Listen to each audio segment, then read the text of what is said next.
In this video, I'm going to show you how to create a time-lapse video in CapCut. Let's get started.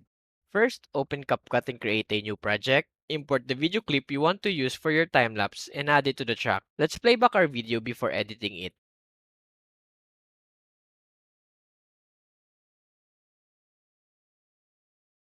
To create a time-lapse effect, we need to increase the speed of our video. Select the video clip on the timeline by clicking on it. Next, click on the speed icon located in the toolbar. This will open the speed settings. Here you'll see two options, standard and curve. For simple time-lapse, select the standard option. Drag the speed slider to the right to increase the speed of the video. A higher speed value will create more dramatic time-lapse effect. Typically, setting the speed to 4 times or higher works well with time-lapse.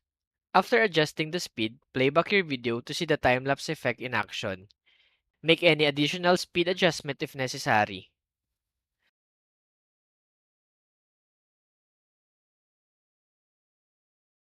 To enhance the visual effect of your time-lapse, you can add filters. Click on the Filters tab, browse through the available options, select a filter that suits the mood of your video.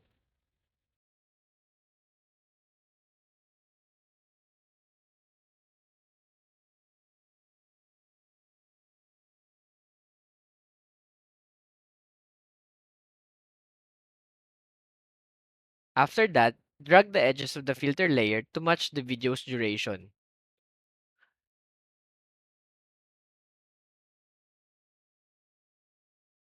Once you're satisfied with your time-lapse video, click the Export button to save your edited video. And that's it!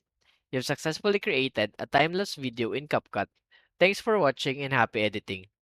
If you find this video helpful so far, please consider subscribing to help YouTube algorithm show my videos to other nerds like us.